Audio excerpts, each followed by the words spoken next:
hilangkan, bahasa Indonesia hilangkan, kan enggak. Banyak yang masih relevan, masih sama, tetap kita pertahankan. Nah, berdasarkan hasil evaluasi yang dirasa belum optimal itu adalah penalaran dan karakter hasilnya peserta didik. Jadi 10 tahun lalu dengan sekarang itu hasil penalaran anak itu tidak meningkat secara rata-rata ya. Ini secara rata-rata karena kemudian kan berbicaranya rata-rata. Di level sekolah mungkin ada yang meningkat, ada yang turun, tapi secara rata-rata berbagai intervensi sudah dilakukan tapi kemampuan anak tidak meningkat. Penalaran kita relatif di bawah, belum ada peningkatan yang diharapkan. Lalu dari karakter itu pun menunjukkan hal yang sama. Karakter, apalagi mungkin nih Bapak informasi sekarang bisa menyimak ya, bagaimana karakter para peserta kita itu cukup mengkhawatirkan. Nah, ini yang ingin kita perbaharui. Ini 10 tahun sudah dicoba, tapi ternyata hasilnya belum meningkat. Masa kita harus memperlama dan semakin turun penalaran dan karakter anak? Maka upaya-upaya inilah yang ingin kita perbaharui ini. Bagaimana dapat meningkatkan penalaran, bagaimana dapat meningkatkan karakter. Nah, berdasarkan evaluasi, maka ada hal-hal yang perlu diperbaharui. Dan ada hal-hal yang merasa sudah baik ya kita nggak ganti. Nama mata pelajaran ya ngapain juga perlu diganti kalau memang dirasa masih bisa. Materi kalau merasa masih penting ngapain juga diganti. Tapi kalau dirasa sudah tidak efektif, tidak tepat, ya harus kita ganti. Yang kedua adalah karena perkembangan zaman yang dinamis. Banyak pengetahuan yang diperbaharui banget. Perkembangan-perkembangan yang memang kebutuhan zaman dulu mungkin 40 tahun lalu, ya kita membekali anak-anak didik kita, cara belajar kita ya disesuaikan pada saat itu ya. Cara belajar guru mengajarkan, seringkali guru lebih tahu duluan dibandingkan siswa. Sekarang bisa jadi anak lebih tahu duluan karena informasinya bisa diperoleh dari manapun, termasuk keilmuannya. Dulu misalkan di IPA gitu, Pluto dulu merupakan dinyatakan bagian dari planet. Perkembangan terkini sudah bukan planet. Lalu di undang-undang misalkan, kalau yang diajarkannya ke kita dulu undang-undang sebelum diamandemen, lalu kita kekeh mengajarkan kepada anak undang-undang gitu ya, yang lama, berarti kan mereka mengajarkan hal yang keliru kalau nggak kita perbaharui. Lalu di bahasa Indonesia banyak istilah-istilah baru yang berkembang, tata cara penulisan baru yang berkembang, apalagi di teknologi.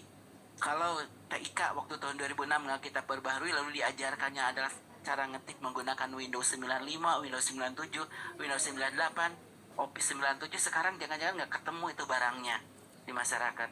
Kalau nggak kita lakukan pembaharuan, kemampuan anak sudah banyak berkembang. Apalagi di SMK, Ibu Bapak, di SMK itu jangankan nunggu 10 tahun, 1 tahun sekali berubah. Tata cara pelayanan di hotel sekarang kita tetapkan A, tiba-tiba secara regulasi sudah berubah. Kalau yang diajarkan tata cara A, dia masuk ke dunia kerja sudah langsung dianggap keliru. Apalagi di bidang teknologi, sebelumnya menggunakan mesin misalkannya, memperbaiki mesin motor kan kebanyakan sebelumnya manual. Kalau sekarang yang diajarkan manual saja, mereka datang setelah selesai diajarinya manual kerja, nanti mayoritas metik, kebingungan mereka, nggak akan bisa. Bahkan di SMK itu bukan hanya mata pelajarannya, di jurusannya beberapa tahun sebelumnya itu banyak peserta, misalkan di kesehatannya. Di kesehatan itu di beberapa jurusan saat ini gurunya masih ada, sekolahnya masih ada, kelasnya masih ada, siswanya nol peminat. Kenapa? Karena di pendidikan kesehatan sudah tidak boleh lagi pendidikan menengah bekerja di bidang kesehatan. Nggak boleh lagi pendidikan menengah kerja di rumah sakit, kerja di apotek, di pendidikan menengah. Nah, yang masih boleh adalah kerja jadi pembantu, tanda kutip ya, pelayanan kesehatan ke luar negeri. Nah, ini kalau kita nggak sesuai kan, kita kekeh nggak ingin ganti gitu ya, kekeh dibuka guru siswanya nggak ada kan, ini malah yang kita buka sia-sia nantinya. Maka selama perkembangan zaman terus dinamis, kebutuhan dinamis, dan bisa jadi ya keilmuan sekarang jadi beberapa tahun kemudian, apalagi di IPA, di teknologi, di IPS, bahkan di matematika sekalipun, di matematika sampai saat ini kan masih banyak teorema yang belum terbukti, masih sifatnya lema.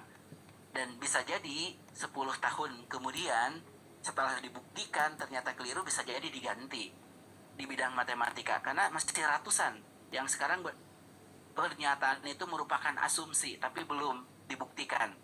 Terus berkembang keilmuannya. Mungkin misalkan belajar trigonometri. Di kita belajarnya masih diajarkan pendidikan dasar menengah teori Euclid. Teori Euclid itu diyakini bahwa segitiga itu jumlahnya 180 derajat. Tapi kalau pakai teorinya non-Euclid, segitiga itu lebih dari 180 derajat. Lalu garis sejajar di fisika ataupun di matematika, kalau pakai teori Euclid, dua garis sejajar tidak pernah akan ketemu di satu titik. Tapi kalau pakai pendekatannya non-Euclid, dua garis sejajar pasti akan ketemu di satu titik. Nah, banyak perkembangan teori-teori baru yang bisa jadi ke depan itu akan diganti. Nah, kalau kita tidak pernah melakukan pembaharuan gitu ya, pembaharuan di dalam berbagai mata pelajaran, nah jangan-jangan apa yang disampaikan kepada peserta didik itu sudah tidak relevan buat anak didik kita. Dan jangan-jangan kita terlalu banyak menjejali materi-materi yang nggak dibutuhkan oleh anak. Kita menyampaikan materi-materi membebani anak, padahal anak tidak butuh. Nah, itu yang terus kita lakukan pembaharuan. Maka kalau pertanyaannya apakah ke depan akan dilakukan pembaharuan, saya rasa selama perkembangan zaman terus dinamis, keilmuan terus berkembang, akan terus dilakukan pembaharuan di berbagai mata pelajaran. Nah, mungkin itu yang akan terus berkembang ya. Nah, kalau untuk agama, kalau mengajunya beberapa hukum dan lain-lain ya mungkin akan ada yang tetap, kebijakan tetap, tapi mungkin ada praktik-praktik yang perlu diperbaharuinya. Makanya ini terus dilakukan penyelarasan. Pada saat ini tepat mungkin kurikulum merdeka ya, kebijakan-kebijakan saat ini gitu ya, karena dirasa pada saat ini inilah yang dirasa paling tepat saat ini. Tapi belum tentu ada jaminan 10 tahun kemudian, 15 tahun kemudian kebijakan saat ini itu tepat. Ini bukan permasalahannya, bukan yang lama jelek, bukan. Tapi pada saat itu tepat, tapi karena perkembangan zaman ada hal-hal yang sebelumnya bisa tepat, sekarang tidak tepat. Ibu bapak pun mungkin misalkan menggunakan pakaian 10 tahun yang lalu, pakaiannya masih cocok gitu ya. Tapi dalam perkembangannya mungkin dipakai saat ini sudah nggak cocok. Alat-alat teknologi 10 tahun lalu itu masih cocok, tapi kan bukan karena jelek gitu, tapi memang pada saat itu baju yang kita pakai pada saat itu tepat, tapi pada saat ini sudah ada yang berubah, ada hal-hal yang nggak sesuai. Nah, itu semangat yang kita ingin lakukan dalam pembaharuan. Jadi semangatnya bukan karena yang lain yang sebelumnya jelek ingin ganti karena dulu produk menteri lama, bukan itu semangatnya. Semangatnya adalah ada hal-hal yang sudah kurang efektif, kurang tepat pada saat sebelumnya, sehingga pada saat itu tepat, sekarang sudah nggak tepat. Dan bahkan dari sejak dulu juga belum tepat, sekarang sudah saatnya diperbaharui. Nah, kita memperbaiki itu adalah hal-hal yang belum baik, hal-hal yang belum efektif, hal-hal yang belum optimal. Itu yang ingin kita perbaharuinya. Itu yang melandasi kami semangat pada saat dasar kami melakukan pembaharuan yang kami pegang. Jadi semangatnya bukan ingin mengatakan yang lama jelek, pokoknya ingin ganti semua, enggak. Tapi semangatnya kita punya data berdasarkan evaluasi, ada yang belum baik, maka kita perlu baiki. Karena ada perkembangan zaman, ada yang penyesuaian baru, maka kita harus sesuaikan. Dari segi keilmuan harus ada kita sesuaikan. Dari segi sikap, karakter, mungkin ada norma-norma yang sebelumnya dianggap baik, sekarang ada hal-hal dalam perkembangannya, itu sudah dianggap kurang baik. Maka itu yang perlu kita sesuaikan. Ya mungkin misalkan ya, dalam ke siswa sendiri menghadapi siswa ya, dulu mungkin 40 tahun yang sebelumnya dengan cara keras kepada siswa, tanda kutip memukul siswa gitu ya, pada saat itu tidak ada masalah pada saat 40 tahun yang lalu. Tapi kalau sekarang melakukan kekerasan terhadap anak akan jadi masalah, timbul masalah. Sekarang banyak tantangannya, ada pornografi, ada SARA, dan hal-hal lainnya yang perkembangan terbaru yang perlu diantisipasi di pendidikan.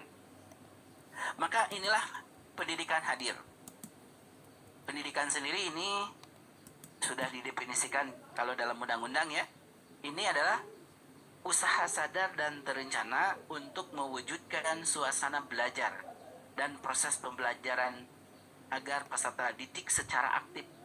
Nah, di sini sebenarnya kalau kita mengembalikan ke hakikat definisi pendidikan, harusnya ini sudah terwujud setidaknya 20 tahun lalu. Dan sebenarnya definisi sebelumnya, tarik sebelumnya pun sama. Pembelajaran itu, suasana pendidikan itu harus yang terwujud adalah suasana belajar dan proses belajar peserta didiknya aktif. Aktif di sini adalah terlibat secara emosional. Jadi seringkali aktif itu agak kurang pas dipahaminya. Seringkali ya, pada saat kami lakukan evaluasi, pada saat kami lakukan monitoring, seringkali kami suka nanya melalui kuesioner, apakah pembelajaran ibu bapak dilakukan secara aktif? Nah, jawabannya kalau kuesioner rata-rata 90% ke atas selalu ya jawabannya kami sudah pembelajarannya aktif gitu ya. Tapi pada saat kami gali, tanya gimana ibu bapak contohnya kalau kami pendalaman gitu, gimana aktifnya? Nah banyak yang jawabnya, ya sudah kami kasih tugas anaknya aktif tuh, gurunya santai. Jadi memahami aktif itu yang penting anak sibuk gitu, gurunya diem malah meninggalkan anak gitu. Nah seringkali memahami aktif itu yang penting anak sibuk gitu, tapi sibuknya tanpa makna gitu, sibuk ngerjain tugas sana sini, sibuk ribut ya. Jadi ini, nah aktifnya ini kan perlu lebih dikelirkan lagi, diperjelas kembali. Dia harus terlibat secara emosional, mengalami proses pengalaman belajarnya. Nah, aktifnya apa yang dikembangkan di pendidikan? Dikembangkan itu ya Bapak, mengembangkan potensi dirinya, apa yang harus dimilikinya? Spiritual keagamaan, pengendalian diri, kepribadian, kecerdasan, akhlak mulia, dan keterampilan. Ini dilihat dari sini, melalui proses pendidikan itu bukan hanya pengetahuan materinya saja yang dibangun melalui pendidikan. Ini banyak nih pengendalian diri, kepribadian melalui pendidikan. Maka perlu gotong royong semua pihak di satuan pendidikan. Karena melalui pendidikan kita bukan hanya ingin menghadirkan anak yang pintar hanya matematikanya, pintar pengetahuannya, tapi kepribadiannya kurang. Karena pendidikan ini yang dibangun ini keagamaannya, pengendalian dirinya, kepribadiannya, kecerdasannya, akhlak mulia, dan keterampilan. Sehingga melalui proses pendidikan tuh ada kolaborasi guru. Mungkin guru agama banyak memperkuat berkaitan dengan spiritual keagamaan, pengendalian diri, kepribadian. Mungkin di guru matematika, guru fisika, guru IPA lebih banyak memperkuat berkaitan dengan nalar kritisnya, kreatifnya. Sehingga melalui kolaborasi berbagai guru di satuan pendidikan, akhirnya anak-anak didik kita terbangunlah spiritual keagamaannya, pengendaliannya. Jadi tidak terpisah-pisah, tapi terbangun secara utuh. Nah ini pendidikan yang justru dalam kurikulum Merdeka saat ini ingin kita kuatkan, karena ini bukan barang baru. Ini sudah 20 tahun lalu kan didefinisikan. Ini yang ingin kita lebih perkuat. Maka pada saat kami melakukan pembaharuan, ini yang perlu lebih clear dan menerjemahkan pendidikan tadi, ingin lebih jelas apa kemampuan yang perlu dimiliki peserta didik, indikator-indikator apa yang harus dimiliki peserta didik seperti apakah yang ingin kita bentuk. Ini yang kemudian pada awalnya kita rumuskan dalam profil pelajar Pancasila.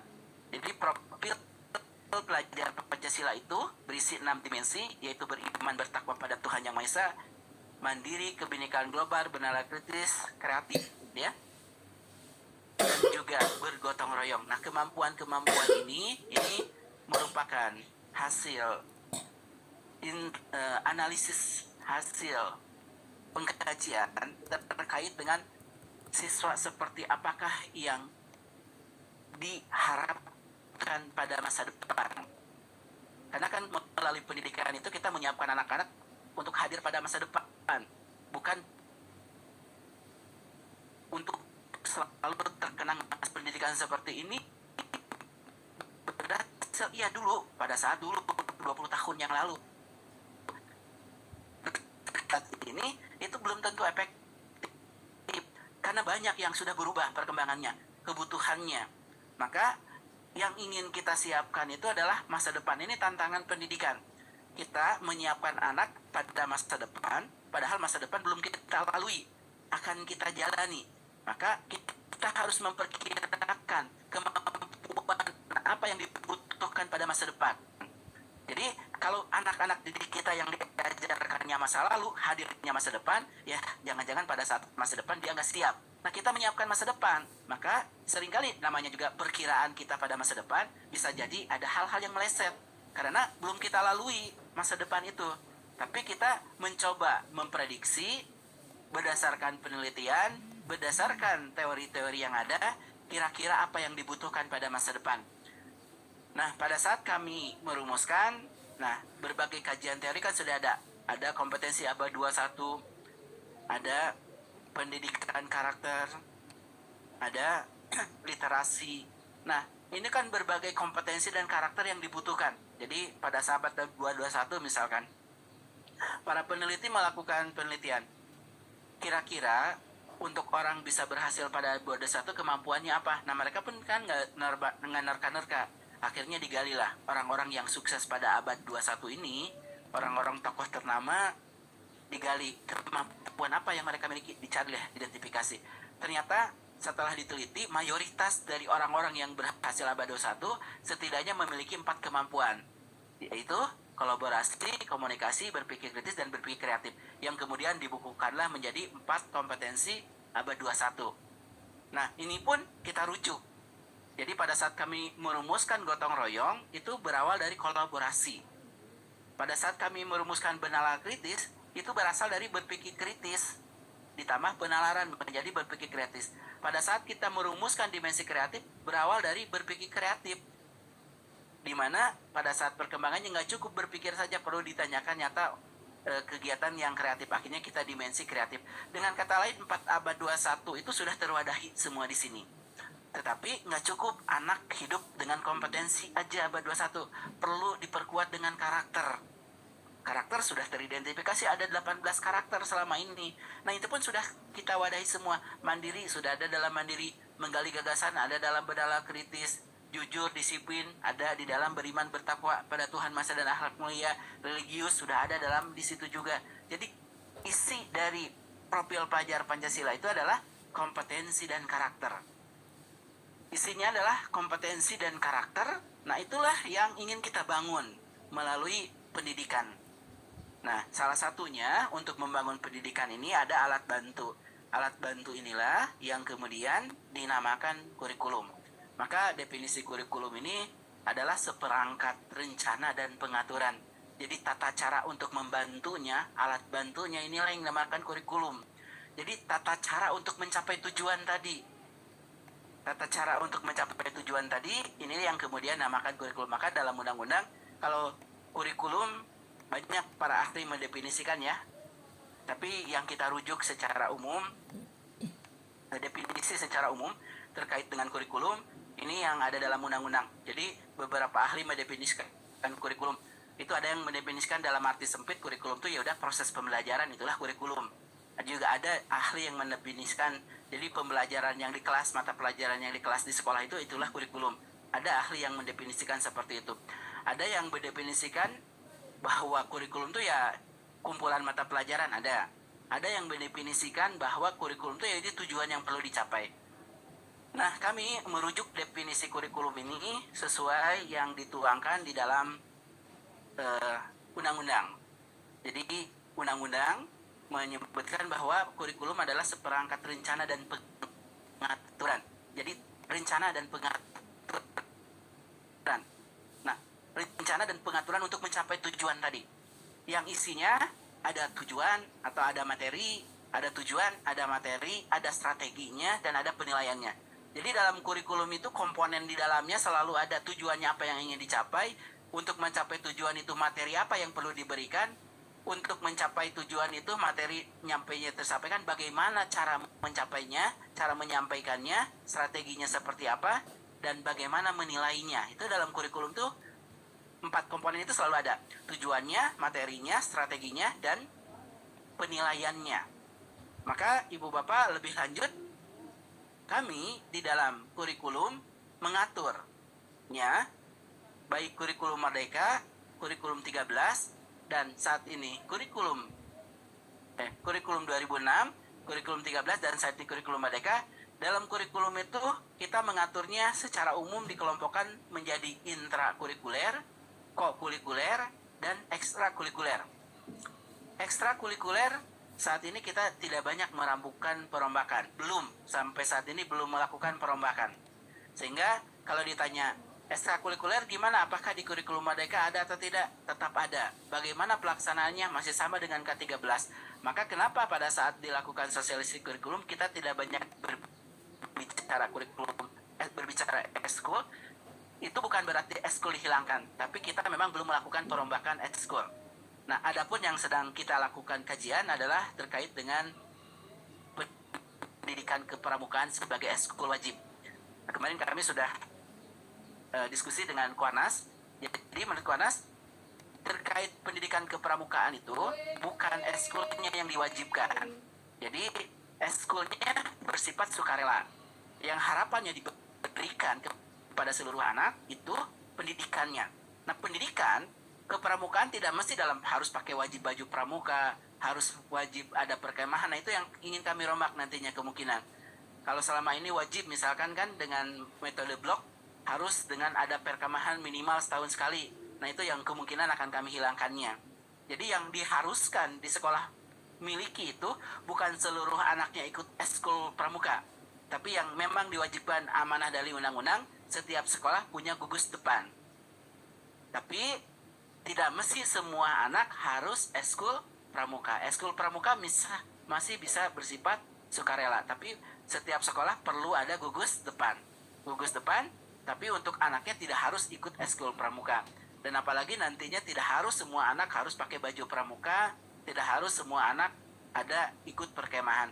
Karena pendidikan kepramukaan itu, nilai-nilai kepramukaan itu kan nilai-nilai baik, tidak mesti dilakukannya dengan bisa jadi nanti terintegrasikan sebenarnya melalui ekskul lain, nilai pramukanya itu muncul.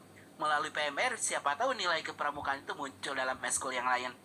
Lalu melalui kokurikuler, nilai pramuka itu muncul. Bisa jadi di dalam mata pelajaran agama, nilai kepramukaan itu muncul. Nah, itu yang sedang kita sedang kaji ya untuk ekskulnya. Jadi ekskul tetap. Nah, yang kita rombak memang adalah berkaitan dengan intrakurikuler dan berkaitan dengan kokurikuler. Dan mungkin saat ini nanti yang akan coba diulas karena judul yang disampaikan adalah saya untuk disampaikan adalah konsep kurikulum Merdeka ini implikasinya terhadap mata pelajaran agama. Nah, berarti ini kan berbicara terkait dengan intrakurikulernya. Tetapi perlu diketahui juga kokurikuler karena semua guru konsepnya di dalam kurikulum Merdeka perlu terlibat dalam kokurikulernya.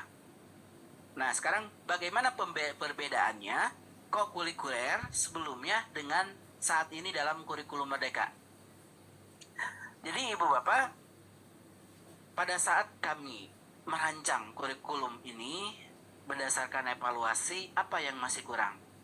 Yang masih kurang adalah terkait dengan penalaran, terkait dengan karakter. Nah, sekarang saya bicara dari karakter dulu. Karakter selama ini terintegrasi prosesnya dalam pembelajaran intrakurikuler. Selama ini fokus utamanya seringkali diintegrasikan di dalam intranya dan sering dilakukan dalam budaya sekolah dan titipkan juga ekskul. Sehingga Ibu Bapak mungkin di K13 kan di dalam penguatan karakter, Ibu Bapak banyak yang diminta munculkan di dalam perencanaan belajar. Makanya banyak yang dihitam-hitamkan kan, ditulisin tebal-tebal penguatan karakter. Namun hasil evaluasi menunjukkan karakter itu mayoritas munculnya hanya dalam perencanaan saja. Tidak muncul dalam pelaksanaan, apalagi muncul hasilnya dari peserta didik. Jadi kalau membebankan karakter sepenuhnya ke dalam intrakurikuler saja, membebankan penguatan karakter hanya ke mata pelajaran saja, hasilnya ternyata selama ini belum optimal. Itu wajar. Guru matematika beban mata pelajaran yang jadi sudah banyak, dibebankan karakter lagi, diwajibkan karakter lagi, pusing dia. Beban mata pelajarannya aja nggak sampai gitu. Ada yang berhasil, ada, tapi persentasenya minim. Mungkin gurunya yang memang sudah menguasai dengan baik gitu. Di dalam kurikulum mereka ini dihilangkan? Enggak dihilangkan. Tapi konsepnya ini bukan tumpuan utama. Karena selama ini kalau itu tumpuan utama, hasilnya nggak efektif. Ibu bapak ya, dibebankan mapel, dibebankan karakter. Wajib karakternya terbangun ya. Guru bahasa Indonesia mikirin menulis membaca aja gitu kan, agak sulit tercapai. Dibebankan lagi karakter. Nah, ini menjadi beban tambahan dan akhirnya ya sudah memang muncul, tapi hanya di perencanaan. Jadi dicek di RPP-nya muncul tuh penguatan karakter, jujur, religius, disiplin. Tapi kalau dicek dalam pembelajarannya enggak, jarang yang terjadi. Kurikulum mereka apa itu hilangkan? Enggak, secara prinsip tidak menghilangkan. Guru-guru yang sudah mampu dalam intranya menguatkan karakter, lanjutkan. Tapi concern kita inginnya semua siswa perlu mengalami kegiatan-kegiatan yang membiasakan agar karakter baik itu meningkat. Jadi karakter itu kan tidak bisa diceramahkan, diteorikan. Jadi untuk membangun karakter kerjasama nggak bisa diceramahin habis ini ceramah gitu ya, kerjasama, tontonkan film tentang kerjasama, tiba-tiba besok berubah jadi bekerja sama, kan nggak. Karakter itu kan perlu dibiasakan dalam kegiatan-kegiatan seharian. Kalau ingin anaknya bisa bekerja sama, maka perlu ada kegiatan-kegiatan sehari-hari yang membiasakan supaya kerjasama anak meningkat. Kalau ingin anak toleransinya meningkat, kebinekaannya meningkat, nggak bisa diajarkan, teori ini terkait dengan, ayo kalian harus toleransi, beda agama harus saling menghormati. Kan perlu pengalaman nyata yang akhirnya ya, dengan kegiatan-kegiatan tersebut, anak toleransinya meningkat. Dengan kata lain, perlu ada waktu khusus anak mengalami kegiatan-kegiatan yang dapat meningkatkan karakter. Karena karakter nggak bisa hanya diceramahkan, apalagi dititipkan dalam mapel. Perlu ada waktu secara khusus, kegiatan yang secara khusus untuk meningkatkan anak karakternya terbangun. Yang fokus utamanya membangun karakter tersebut. Jadi ini yang waktu ingin kami rancangnya. Nah, pada saat kami merancang, kami sepakat nih perlu ada waktu khusus. Waktu khusus ya, waktu secara khusus setiap minggu dibiasakan kegiatan-kegiatannya membangun karakter. Lalu ada masalah nih, kami sepakat waktu khusus. Tapi kalau waktu khususnya ini gimana nih kalau nambahin waktu khususnya, nambahin jam tersendiri, misalkan 10 jam, bayangkan di SMP sudah 38 jam. Nambahin waktu khusus 10 jam, ya kapan mereka pulang di rumahnya, full di sekolah kan? Sehingga ini akan jadi masalah baru kalau hanya menambahkan jam. Jadi menambahkan waktu khusus. Karena kita beban anak di sekolah aja, jam belajar, waktu belajarnya sudah cukup tinggi. Kalau ditambah lagi, apalagi di SMA sudah 44 ya, ditambah 10 jam lagi. Wah, itu bisa dari pagi sampai Sabtu, setiap hari sampai sore di sekolah kan. Maka bagaimana caranya supaya ada waktu khusus untuk penguatan karakter, tapi waktu belajar anak tetap. Caranya gimana pada saat itu ya? Karena kita tidak ingin lagi nambah waktu belajar lagi. Kalau ditambahin lagi waktu belajar, berarti kan semakin penuh waktu anak di sekolah. Padahal sekarang pada saat kami diskusi ya, banyak yang mengeluhkan karena mereka ya gimana pun kan perlu interaksi dengan orang tua, membantu orang tua di rumah. Nggak bisa full seharian dititipkan di sekolah. Maka pada saat kami rancang, yang dipikirkan adalah yang kita jaga beban belajarnya tetap. Total belajar satu minggunya tetap. Kalau di SMP total belajar minggunya 38 atau 39, dalam satu minggu tetap 39. Nah ini kan ada waktu khusus 10 jam. 10 jam waktu tambahan.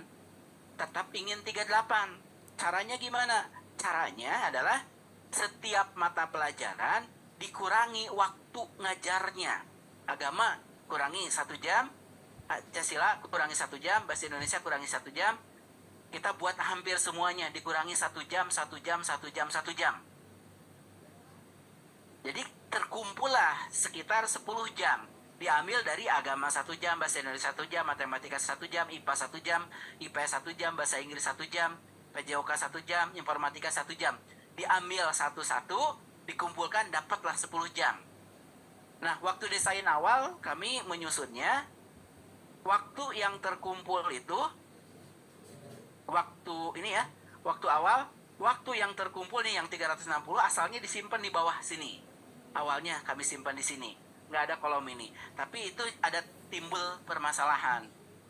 Kenapa apa? Karena ada undang-undang guru kita ini yang terus terang cukup mengikat. Sebenarnya kami semangatnya ingin nggak ada ini. Tapi karena adanya di undang-undang dan undang-undang itu levelnya harus di DPR ya. Yang kemarin tadinya mau ingin direvisi melalui undang-undang Sisdiknas tapi tidak berhasil. Yaitu kewajiban guru 24 jam. Kalau nggak ada kewajiban 24 jam, ini nggak usah bikin kolom tengah-tengah repot-repot di samping anak. Kenapa? Sudah kita kurangi 1 jam ya, lalu akan terjadi semua guru kekurangan jam 24 jam. Nanti sertifikasinya bermasalah semua. Karena ini di undang-undang diaturnya sertifikasi harus 24 jam itu di undang-undang guru nih. Ini yang mestinya kalau ini hilang itu lebih leluasa kita otak-atiknya. Karena dikait-kaitkan sertifikasi dikaitkan harus 24 jam harusnya ya, seharusnya ya sudah tunjangan kasih nggak usah dikait-kaitkan 24 jam seharusnya. Supaya tidak menjelimet gini. Tapi ini di kita ya, karena ini sudah terjadi lah ya, ada regulasinya. Di kami pun akhirnya kami harus memikirkan gimana nih, satu ya, ada waktu khusus, ada kegiatan karakter, tapi guru nggak boleh berkurang jamnya. Akhirnya strateginya waktu yang sudah kita kurangi letakkan di samping kanannya, disimpan di sini supaya apa? Supaya guru secara perhitungan beban kerjanya itu tetap, supaya apa? Tidak terganggu sertifikasinya. Makanya kenapa kami meletakkan di sini? Sebenarnya awalnya ini yang kolom ini nggak perlu ada, disimpan 360 di sini. Tapi yang terjadi adalah apa? Guru di setiap mata pelajaran berkurang waktu beban mengajarnya. Kalau waktu beban mengajarnya berkurang, apa implikasinya? Sertifikasinya semua guru bermasalah, nanti rame lagi. Maka kita letakkan. Jadi nanti di sekolah, ini sebelum nanti ke intra ya, saya jelaskan dulu strukturnya. Jadi nanti ibu bapak di sekolahnya, untuk ibu bapak yang latar guru agama, nginput dapodiknya itu yang paling kanan. Jangan nginputnya yang ini. Nginputnya 3 jam. Jadi guru agama diinputnya di SMP 3 jam. Tapi ngajarnya 2 jam. Jadi jangan nginputnya 2 jam nanti. Nginputnya 3 jam, ngajarnya 2 jam. Jadi nginput dari awalnya tidak terganggu beban mengajarnya. Tapi ngajarnya 2 jam. Nah, kenapa waktu ngajar kok kami menjadi berkurang? Makanya nanti akan saya jelaskan di intra kenapa kita menjadi fokus ke esensial. Karena waktu ngajarnya pun sudah kita kurangi. Jadi guru agama beban mengajarnya 3 jam, diinput di awal perombongan belajar per kelas 3 jam, tapi ngajar 2 jam. Kan guru agama rata-rata ngajarnya misalkan 8 rombongan belajar gitu supaya dapat 24 kan, 8 kelas. Maka per minggu dia dihitung 24 jam tapi ngajar hanya rata-rata hanya 18 jam. Atau 2 kali 8 ya, 16 jam. Dia ngajarnya 16 tapi diakui 24. Berarti per minggu itu dia sebenarnya punya hutang berapa jam? 6 jam. Nah, hutang 6 jam per minggu itulah yang perlu ibu bapak perankan sebagai fasilitator. Fasilitator proyek penguatan profil pelajar Pancasila. Nah, desain awal proyek itu bukan di masing-masing mata pelajaran. Jadi tidak ada P5 agama, P5 matematika, P5. Penyajian kami struktur seperti ini murni agar beban kerjanya tidak berkurang. Sedangkan pelaksanaan proyek itu di level sekolah. Makanya kenapa dalam kemennya kita tulis pelaksanaan proyek itu setahun 3 kali. Dari sini harusnya sudah kebaca. P5 itu proyek itu nggak mungkin dimapal. Mapal itu ada 10, proyek 3. Berarti proyek itu di level sekolah. Dan tersendiri pelaksanaannya. Pelaksanaan proyek itu tersendiri. Jadi tidak terintegrasi dengan mata pelajarannya.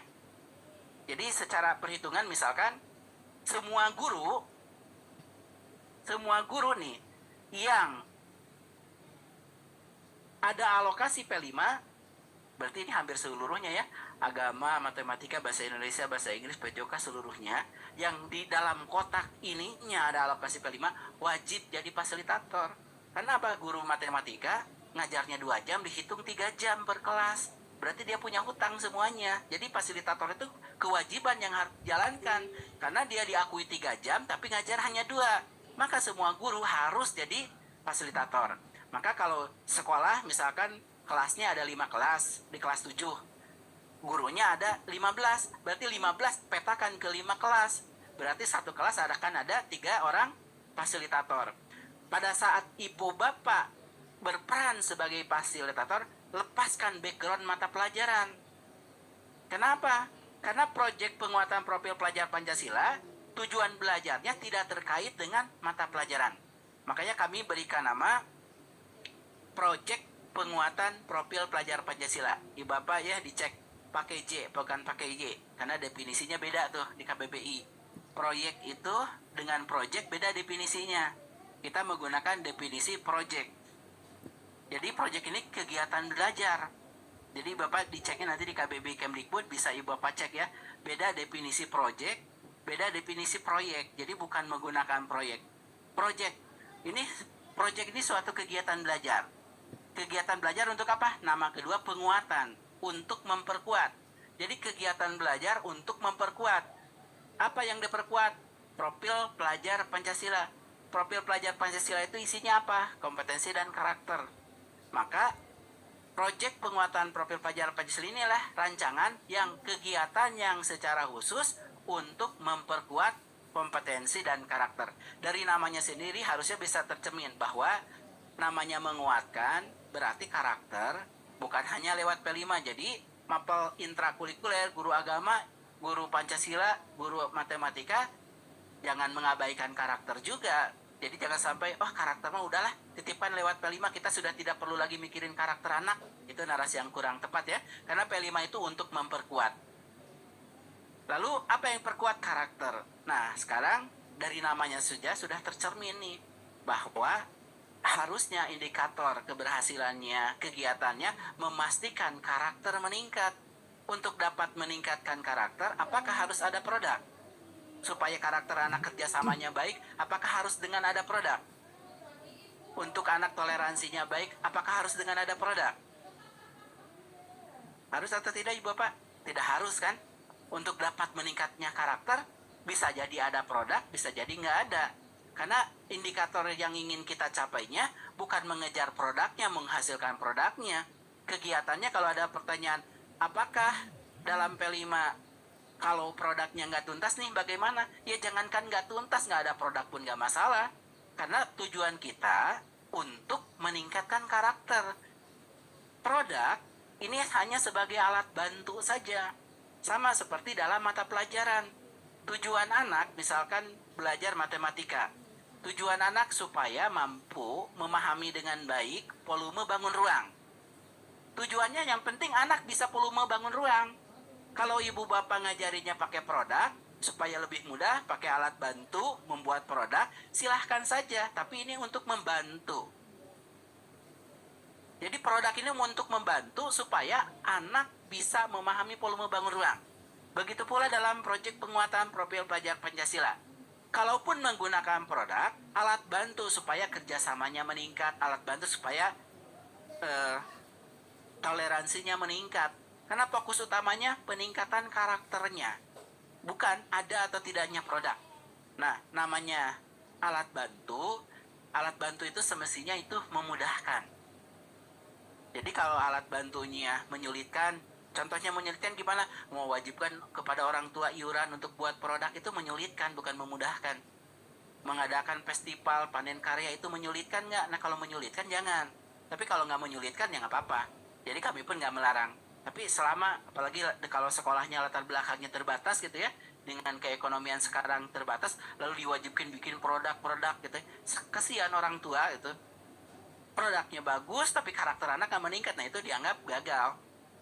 Karena fokus kita utama yang perlu dirancang adalah bagaimana meningkatkan karakter. Karena rancangan awal, sejak awal kita mendesain ini, yang ingin kita tingkatkan tuh penalaran karakter. Nah ini kan berbicara karakter. Karakter kita ingin perlu ada waktu secara khusus untuk meningkatkan karakter. Apalagi di agama, di sekolah-sekolah agama.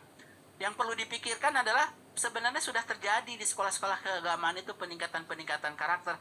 Nah, tidak mesti mikirinnya menghasilkan produk, membiasakan sikap baik anak, membiasakan religius anak, menghargai orang tua, menghargai guru. Nah, pikirannya adalah bagaimana anak supaya terbiasa anak. Nah, waktu secara khusus ini meningkatkan karakter. Jadi, kalaupun menggunakan produk dilarang, nggak dilarang. Tapi pada saat menggunakan produk, pikirkanlah jangan sampai membebani orang tua, jangan sampai memberatkan anak. Karena fokus kita utamanya adalah supaya karakter anak meningkat. Yang 6 dimensi tadi ya, religiusnya, akhlaknya, gotong royongnya, kebinekaannya, nalar kritisnya.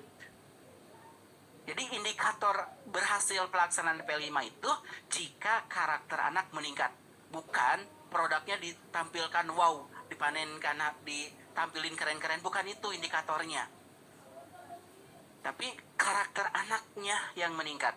Karena desain sejak awal, proyek penguatan itu dirancang untuk memperkuat karakter. Makanya kita proyek penguatan profil pelajar Pancasila ini adalah kegiatan pembelajaran khusus yang ditujukan untuk upaya pencapaian dimensi profil pelajar Pancasila.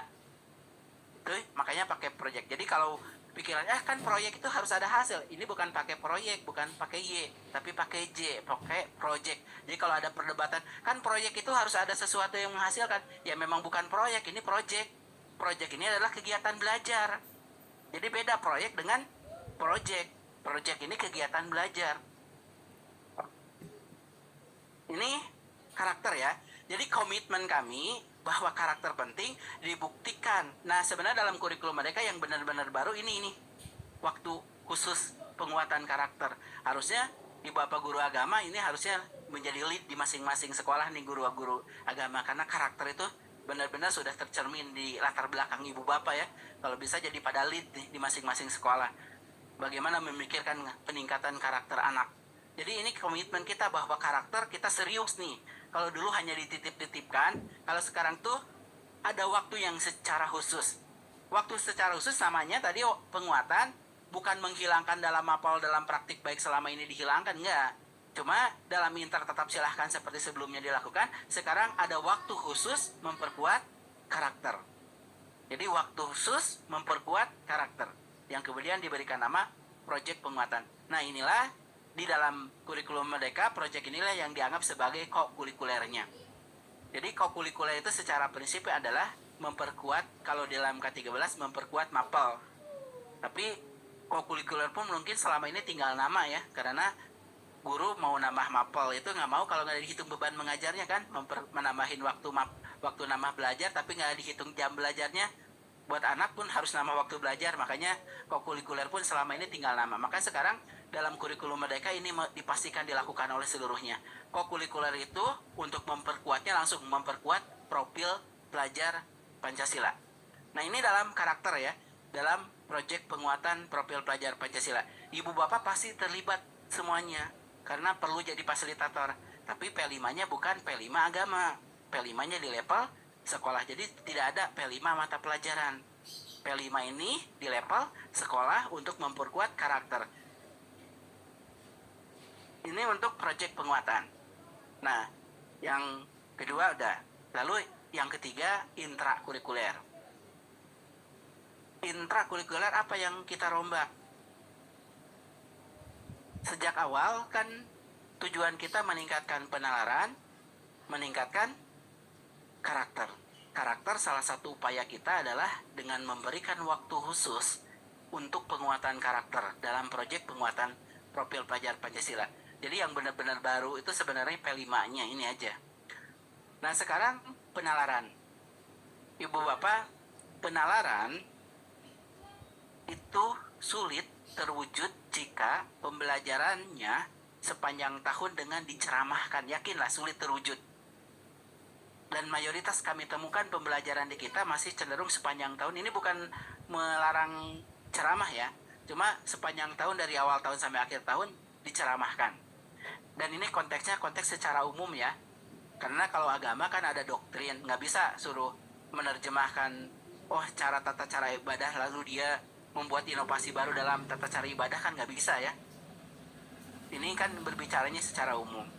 Karena di Mapel ada yang kekhasan, ada mungkin doktrin di agama yang harus dilakukan seperti itu, nggak boleh inovasi. Misalkan cara berdoa, biar keren gitu, dibuat simulasi baru gitu ya. Mohon maaf, mungkin saya contohnya di Islam karena saya Islam. Misalkan Islam mensyaratkan sholat, tata caranya udah jelas, tata cara sholat. Lalu karena ini dituntut kreatif, penalaran, dibuat inovasi baru, cara sholat. Nggak bisa tuh. Kalau agama itu ada doktrin yang sudah ditetapkan, nggak boleh anak buat penemuan-penemuan khusus, inovasi-inovasi khusus, ide-ide baru, tata cara ibadah. Ini untuk ini, karena jangan sampai nanti penjelasan saya dimaknai supaya benalar mereka, supaya kreatif gitu ya. Ya di agama mungkin ada hal-hal yang nggak bisa kreatif mereka, tata cara kreatif gitu ya. Tapi untuk bagaimana mereka memahami dengan baik, ya mungkin cara belajarnya bisa dengan alternatif lain yang bukan hanya diceramahkan, mungkin bisa langsung dengan praktek ibadah supaya mereka langsung menjiwai gitu. Nah, ini saya berbicara secara umum, konsep secara umum ya. Secara umum, di dalam berbagai mata pelajaran selama ini, pembelajarannya itu cenderungnya hanya diceramahkan, hanya dikasih tugaskan. Sehingga apa? Ya penalaran anak kurang terbangun di berbagai mata pelajaran secara umum. Jadi hasilnya ya diantaranya menurut PISA ya, kita kebetulan masih 3 paling bawah. Kita ditargetkan 480, masih 380, selisih 100. Walaupun hanya 100, tapi ternyata 10-20 tahun terakhir nggak bisa meningkat ini. Masih meningkatnya 5, turun lagi gitu, skornya gitu. Kita masih 100 poin di bawah skor rata-rata internasional kemampuan penalaran siswa kita. Ini sekali lagi secara nasional. Karena kalau secara sekolah saya anak-anaknya sudah pintar ya, secara individu saya yakin ada sekolah yang sudah melampaui gitu ya. Makanya olimpiade ada yang juara kan, karena pasti udah melampaui gitu. Tapi ini secara nasional berbicaranya.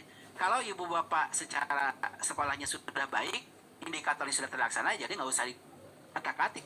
Jangan-jangan sebenarnya sekolah ibu bapak itu sudah sesuai gitu, namanya aja belum kurikulum merdeka, tapi secara praktek bisa jadi sekolah ibu bapak itu ada yang memang sudah sesuai kurikulum merdeka. Di mana indikatornya? Lihat kegiatannya sudah membangun penalaran, lihat kegiatannya sudah membangun karakter. Nah, dalam penalaran ibu bapak secara umum, dalam penalaran itu sulit terwujud anak terbangun penalarannya kalau pembelajarannya hanya diceramahkan 1 tahun ceramah saja. Ini ceramah tau gitu ya. Karena ceramah ya nggak salah juga, cuma kalau sepanjang tahun ceramah saja, ngasih tugas saja, ya sulit pembelajarannya, dibangun penalarannya. Yang ada anak mumet. Lalu kami gali juga pada saat awal ya, melalui diskusi dan evaluasi, kenapa guru mayoritas pembelajarannya itu cenderung diceramahkan. Nah, salah satu penyebabnya kenapa mereka kok ngajarin tugas ceramah, salah satu penyebabnya adalah tuntutan kurikulum yang ditetapkan pemerintahnya terlalu padat, terlalu banyak. Sehingga mereka sudah mencoba, ada yang sudah kreatif itu ya, nyoba nih kegiatannya menyenang, ada diskusi, ada tanya jawab, pembelajarannya mendalam. Nah, pada saat itu dilakukan, baru materi sebagian kan, materi yang lain masih belum tersampaikan. Akhirnya ya udah, supaya banyak materi tersampaikan semua, ya sudah ngajarnya kembali lagi, paling cepat diceramahkan, dikasihkan tugas. Maka ibu bapak, upaya kita kalau kita tidak melakukan pembaharuan di sini, apa yang ditetapkan minimalnya oleh kita masih terlalu banyak ya. Ini berbicaranya seluruh Mapel. Semua dijejalkan kepada anak, tidak kita pilih mana yang benar-benar dibutuhkan anak, ya anak akan menerima informasi yang banyak banget. Akhirnya dia tidak ada waktu untuk istirahat, untuk ngolah, karena materi yang banyak. Maka dalam intrakurikuler, waktu yang kita pikirkan adalah ini kita harus mulai berpikir materi-materi yang esensial. Waktu pandemi ada hikmahnya juga, hikmah proses belajar di sini maksudnya, proses belajar.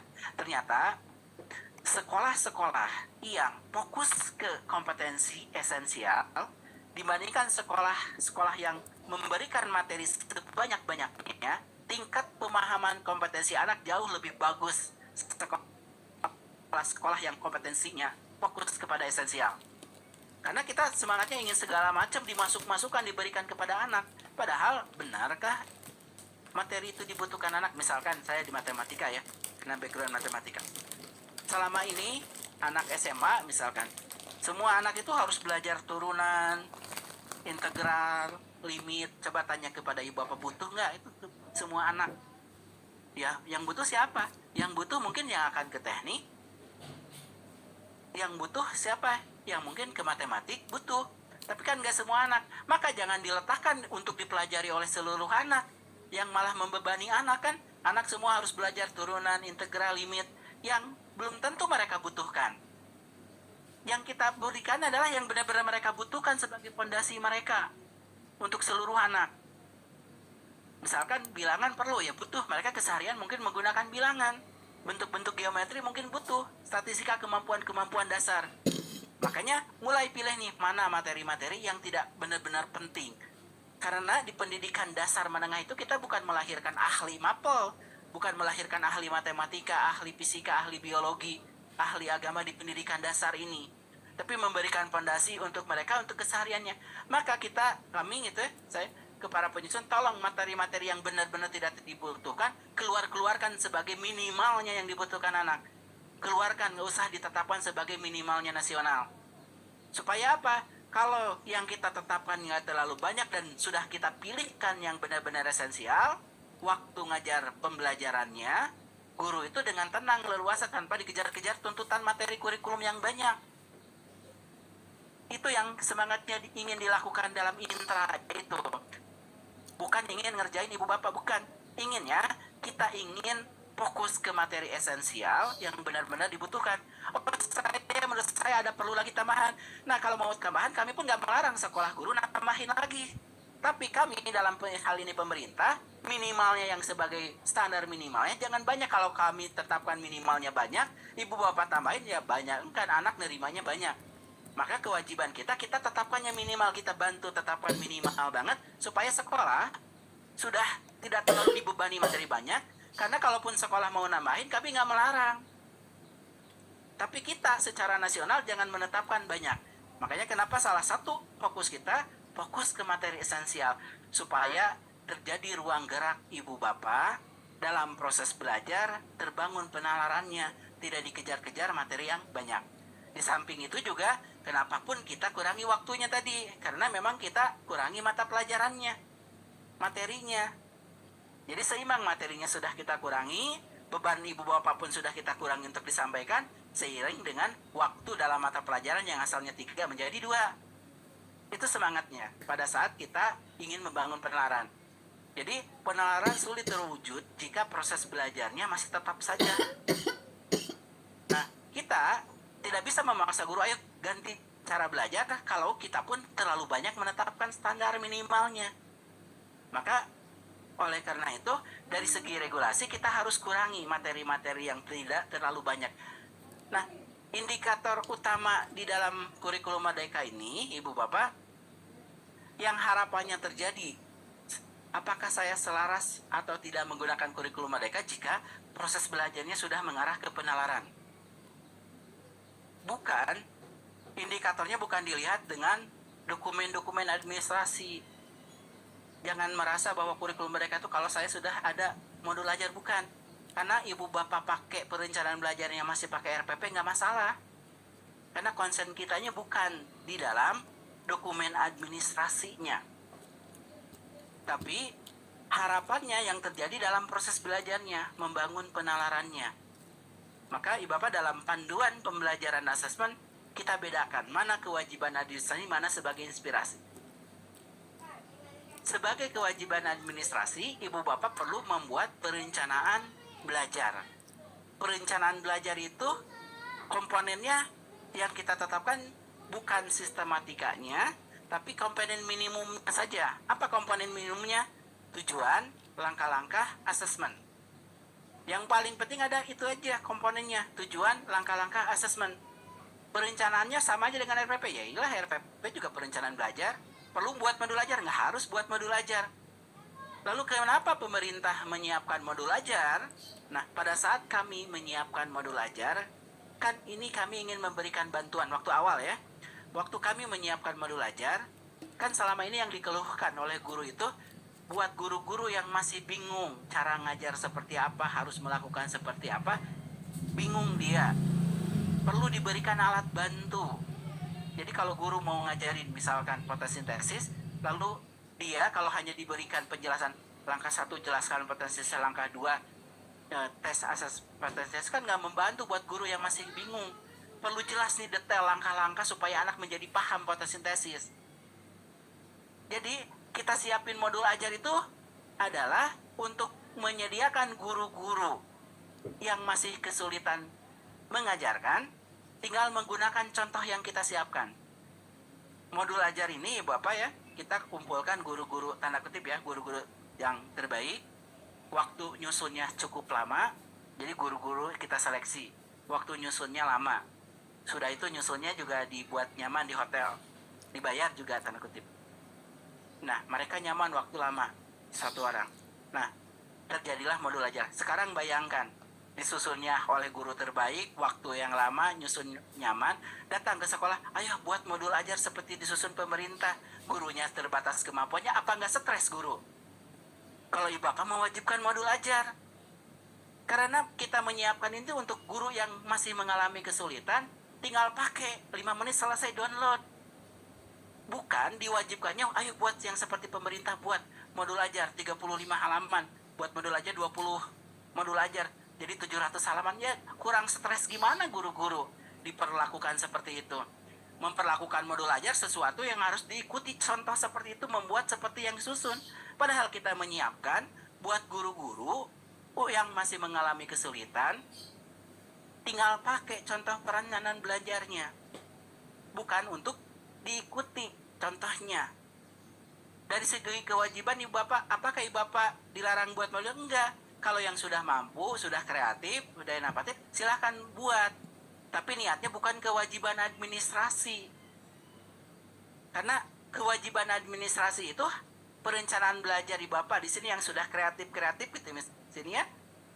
Ibu bapak, kewajiban administrasi itu cukup 3 komponen. Perencanaan belajar tuh tujuan, langkah-langkah, asesmen. Jadi 1 halaman silahkan, 1/4 halaman pun silahkan. Selama perencanaan itu memang bermanfaat buat ibu bapak.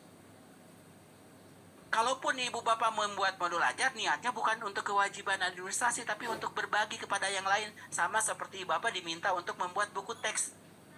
Semangatnya untuk pengembangan diri ibu bapak, bukan untuk kewajiban administrasi. Kalau saya buat buku teks, saya bisa bermanfaat buat saya, karena saya pada saat ngajar sudah tidak nyari lagi sumber sana sini, dan bisa saya bagikan kepada teman-teman saya sebagai inspirasi. Begitu pula modul ajar itu modul kan kumpulan materinya. Sehingga kalau sudah buat modul ajar, saya nanti ngajar sudah tidak cari lagi internet sana sini, cari buku sana sini, karena saya sudah ada di dalam modul ajar yang saya susun. Dan kalau ada teman saya masih bingung, saya bisa berbagi, kan amal ibadah juga buat temannya, akan bermanfaat. Jadi modul ajar ini sebagai inspirasi belajarnya, sebagai perangkat belajarnya. Jangan letakkan, karena kurikulum mereka wajib ada modul ajar. Enggak kita wajibkan ke modul ajar. Perencanaan belajar ya, pertama perencanaan belajar itu kami lebih ingin memudahkan administrasi. Perencanaan belajar itu cukup 3 komponen, tujuan, langkah-langkah, asesmen. Sehingga perencanaan itu bisa berbentuk modul ajar, bisa berbentuk RPP. Modul ajar juga komponennya ada tujuan, ada langkah, ada asesmen di dalam modul ajar. RPP pun ada. Jadi dalam kurikulum mereka bukan, RPP diganti modul ajar, kurang kerjaan kalau hanya ganti-ganti istilah. RPP tetap ada RPP. Jadi perencanaan belajarnya cukup 3 komponen, tujuan, langkah-langkah, asesmen. Lalu cara memperoleh perencanaan belajar, kita pun dengan 3 cara juga. Tinggal pakai yang disiapkan pemerintah, tinggal modifikasi, tinggal bikin sendiri. Jadi, saya masih nggak ada waktu nih, masih bingung cara bikin perencanaan belajar. Ya sudah, tinggal download, pakai, nggak usah malu-malu, ganti identitas. Saya gengsi, tinggal pakai punya orang, modifikasi. Saya sanggup bikin sendiri, ya sudah, bikin sendiri. Yang penting ada 3 komponen, tujuan, langkah-langkah, asesmen. Jadi jangan memperumit sendiri, membebani, menyulitkan diri sendiri. Kalau saya merasa masih bingung, masih nggak ada waktu, belum bisa, tinggal pakai contoh. Kalau saya gengsi, tinggal modifikasi. Kalau saya mampu, bikin sendiri. Jadi jangan sampai saya belum bisa, belum mampu, maksain bikin sendiri. Itu yang memperumit sendiri. Itu ya. Jadi dalam perencanaan belajarnya. Nah, sekarang ada tengah-tengahnya sebenarnya. Ada tengah-tengah antara sebelum modul ajar itu kan ada komponen tujuan, langkah-langkah, asesmen. Nah, kita kan harus membuat tujuan-tujuan belajar. Ini lagi-lagi kami justru ingin lebih memudahkan. Yang ditetapkan oleh pemerintah itu capaian belajar.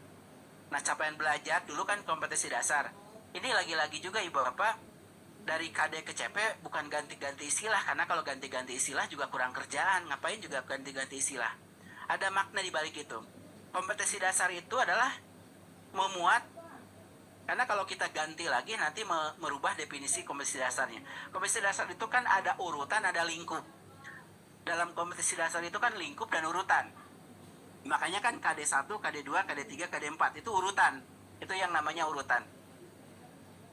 Sehingga dalam proses belajar, praktiknya selama ini yang menjadi keluhan selama ini, urutan itu nggak fleksibel. Kami memikirkan kan cuma beberapa orang ya di pusat, mau dipakai seluruh Indonesia yang luasnya beragam, karakteristik beragam. Sehingga KD itu kan 31, 32, 33, 34 dari sini, dari ujung sini ibaratnya, dari titik sini sampai ke sana. Nah, semua guru ngajar harus melalui titik-titik tersebut. Ibaratnya kan ada 6 titik ya, titik 1 ini, titik 2 ini, titik 3 ini, titik 4, 5, 6. Sehingga dalam proses belajar, Ibu Bapak, Ibu yang ada di belakang, sebelum ke belakang, sebelum ke ujung sana, harus melalui ke depan dulu nih. Walaupun sudah ada di situ. Kenapa? Karena harus melalui titik semua ini. 1, 2, 3, 4, 5, 6, 7, 8. Sehingga yang cocok siapa? Yang paling depan nih. Yang di belakang yang sudah di sana, harus maju dulu ke depan, baru balik lagi. Sehingga banyak pembelajaran yang gak cocok dengan kebutuhan anak. Karena dipaksakan harus apa yang tertuang dalam dokumennya. Nah, kita tidak ingin lagi mengatur urutannya. Yang ingin kita atur adalah lingkupnya, tujuan di akhirnya. Yang kita tetapkan itu pokoknya tercapailah posisi di sana. Sehingga yang berada di sini nggak usah ke depan dulu, bisa langsung ke sana. Yang paling belakang bisa langsung belakang. Contoh dalam belajarnya gimana? Contoh dalam proses belajar setelah dilakukan asesmen awal, dalam kurikulumnya memang harusnya bilangan negatif. Tapi setelah dicek, anak sudah bilangan positifnya sudah bisa. Rata-rata anak setelah dicek negatifnya sudah bisa. Bahkan setelah cek bilangan rasional sudah pada bisa. Ya sudah di skip, nggak usah di situ diajarkan. Titik dimulai belajar dari rata-rata anak belum bisanya apa.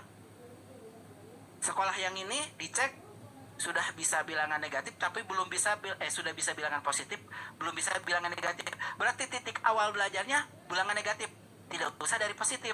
Sekolah sini bilangan positif sudah bisa, negatif sudah bisa tapi belum bisa rasional. Berarti titik awal belajarnya bilangan rasional. Nah, titik awal belajar ini adalah berdasarkan kemampuan rata-rata anak di sekolah Ibu Bapak. Yang bisa jadi sekolah tahun ini dengan tahun depan berbeda. Bisa jadi sekolah satu dengan kedua berbeda. Nah, siapa yang punya otoritas menentukan rute belajar? Guru. Di sekolahnya. Karena kemampuan anak bisa jadi sekolahnya berbeda-beda kemampuannya. Maka, buatlah oleh Ibu Bapak rute belajar yang kemudian disebut alur tujuan belajar. Alur tujuan belajar itu adalah capaian di akhirnya apa? Ditarik mundur ke titik awal kemampuannya anak seperti apa. Hanya mengurutkan rute belajarnya, tujuan-tujuan belajarnya. Jadi tujuan belajar pertama adalah berdasarkan kemampuan di sekolah Ibu Bapak, ditarik mundur. Dari ujung akhir ditarik mundur ke titik awal. Jadi capaian di akhirnya apa? Itu capaian belajar, ditarik ke kondisi di mana anak kemampuan awalnya seperti apa. Ini yang kemudian alur tujuan belajar.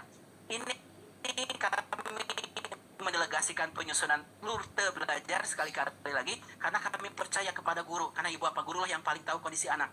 Bukan ingin ngerjain Ibu Bapak, namahin kerjaan Ibu Bapak. Buktinya apa? Pertama ya, dari segi komponen kami lebih sederhanakan. Kalau sebelumnya yang diwajibkan kan buat silabus ya. Silabus itu komponennya banyak, ada materi, ada tujuan, ada sumber belajar, ada penilaian. Ini hanya urutan belajar saja. Hanya cukup mungkin 1 atau 2 halaman. Komponennya sudah banyak kita sederhanakan. Cara menyusunnya kalau suruh masing-masing guru sekarang kita dorong.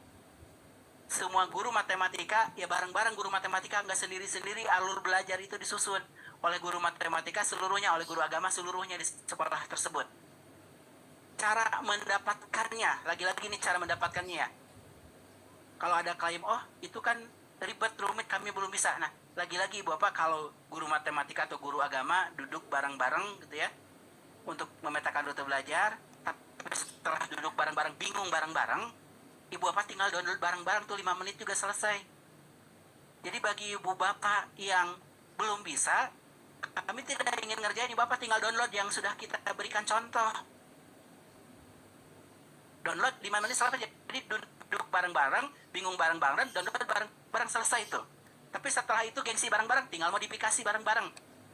Jadi bagi yang masih kesulitan setelah duduk bareng-bareng, tinggal download bareng-bareng, udah selesai 5 menit, nggak usah berbulan-bulan. Karena niatnya kami tidak ingin ngerjain Ibu Bapak. Tapi bagi yang gesing bareng-bareng, ya udah modifikasi ya, mungkin nambah waktu kalau modifikasi. Tapi bagi Bapak yang sudah mampu, ya udah duduk bareng-bareng, petakan bareng-bareng. Justru ingin lebih kita sederhanakan administrasinya. Jadi komponennya juga urutan tujuan belajar, lalu bisa memperolehnya dari contoh. Jadi untuk menghadirkan rute belajar ini dari contoh, dari modifikasi, atau bikin sendiri. Justru ini Bapak, justru kami ingin lebih, satu, mengakui percaya kepada Ibu Bapak ya dalam perencanaan belajar. Kedua, ingin lebih memudahkan Ibu Bapak,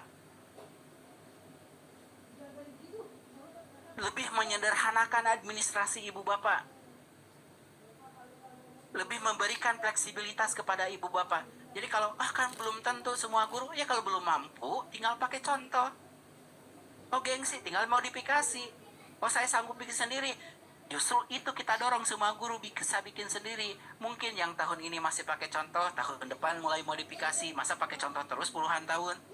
Mungkin tahun keduanya setelah modifikasi, gengsi modifikasi punya orang terus. Mungkin tahun ketiga mulai bikin sendiri. Kita pun kan kepada anak menuntut anak supaya belajar terus berkembang. Masa setiap tahun anak belajar membaca 1212, kita pun masa gitu 30 tahun gitu ya. Kita pun kepada anak kan ngajarin ya, awal tahun misalkan baru belajar hitung 1 sampai 5, masa sampai akhir tahun belajarnya 1 sampai 5 nggak berkembang sama. Nah, yang kita dorong proses belajar ya berkembang bertahap sesuai kapasitas Ibu Bapak ya. Jadi dalam penerapannya kita tidak memaksa Ibu Bapak langsung bisa bikin sendiri. Tapi ya kita harapkan ya masa gitu ya sepanjang tahun 30 tahun pakai punya orang terus gitu ya. Harapannya kan berkembang lah. Sama seperti kita mengharapkan anak kan belajar. Ya belajar sedikit demi sedikit kan ada bertambah. Nah kita pun harapannya tahun ini nggak apa-apa lah pakai contoh, tahun kedua pakai contoh, tahun ketiga mulai modifikasi, tahun keempat mulai modifikasi, tahun kelima mulai bikin sendiri. Yang jangan sampai terjadi itu karena malas nggak mau belajar itu terus. Nah itu yang jangan sampai terjadi ya, karena kita pun masa anak gitu ya 6 tahun tapi nggak pernah bisa membaca ya perlu dievaluasi juga. Ini makanya peran kepala sekolah mengevaluasi yang ini yang nggak mau belajar, nggak bisanya karena malas, nggak bisanya karena beneran nggak bisa, bedakan ya. Karena kalau yang belajarnya nggak bisanya karena benar-benar nggak bisa, berarti perlu dilatih, perlu dikembangkan kompetensinya. Tapi kalau nggak bisanya karena malas, nah ini yang bermasalah yang harus dievaluasi. Nggak bisanya itu karena apa? Ya, itu mungkin Ibu Bapak ya. Jadi implikasinya bagi Ibu Bapak di guru agama, saya kalau agama agak khawatir. Kalau di mapel lain memang kita dorong ya penalaran, kreativitas, inovasi baru. Tapi di agama nanti bedakan ya, mungkin saya khawatir karena ada doktrin-doktrin di dalam mata pelajaran agama. Makanya landasan filosofisnya pun kita tidak menghilangkan, nggak harus semuanya konstruktivisme. Konstruktivisme kan membangun pengetahuan baru dengan pemikiran anak. Kan di dalam agama nggak bisa gitu. Cara agama, oh ya anak-anak kalian buat tata cara agama ibadah baru sehingga menemukan tata cara ibadah baru, kan nggak bisa seperti itu. Ini kan mungkin ada doktrin kan, oh ini tata cara ibadah agama. Nah kalau secara umum mapel saya bisa seperti itu, akhirnya anak bisa menemukan bilangan dengan caranya. Nah di agama itu kan perlu hati-hati karena ada hal-hal yang doktrin, yang mungkin doktrin ini perlu diceramahkan kan. Ada hal-hal yang ini. Nah itu mungkin nanti dipilah Ibu Bapak yang lebih tahu untuk agama. Tapi secara prinsip mungkin implikasinya ke perencanaan belajar kami justru ingin lebih memudahkan administrasi. Sebelumnya wajib sebuah silabus, sekarang cukup buat rute belajar. yang kemudian alur tujuan belajar itu urutan belajar ya Ibu Bapak. TP dengan ATP itu saja, urutan belajar, dan disusunnya nanti guru agama satu sekolah gabung, nggak sendiri-sendiri. Lalu dibuat perencanaan belajar. Perencanaan belajar pun kalau mau bikin sendiri, pegang yang perlu prinsip dipikirin itu adalah minimal 3 komponen: tujuan, langkah-langkah asesmen, sinkron antara tujuan, langkah-langkah asesmen. Jadi kalau sekolahnya udah kurikulum merdeka lalu perencanaannya masih RPP, boleh gak? Ya boleh, nggak ada modul ajar yang nggak masalah. Karena konsen kita utamanya pada saat menerapkan kurikulum merdeka ini, pastikan karakter anak terbangun dan penalaran anak terbangun.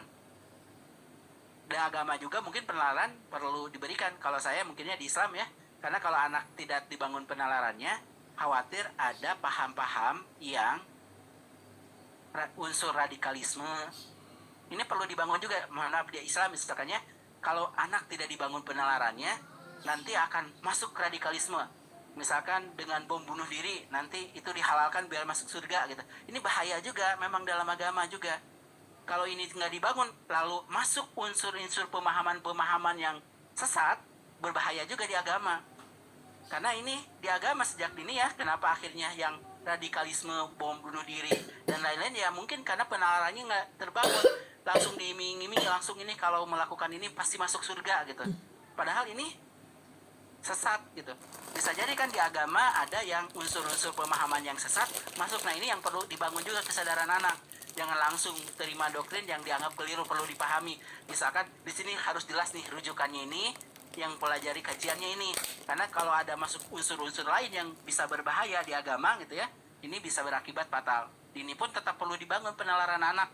Tapi penalarannya bukan dalam hal, oh ini cara ibadah buat baru, tapi menerima pemahaman-pemahaman dari luar yang mengatasnamakan atas nama agama gitu ya, yang padahal itu keliru. Nah itu yang mungkin perlu dibangun, disadarkan juga di dalam pembelajarannya. Jadi indikatornya bagaimana kurikulum merdeka ini terlaksana dengan baik secara umum, jika penalaran anak terbangun dengan baik, jika karakter anak dengan baik. Jadi indikatornya jangan di administrasi.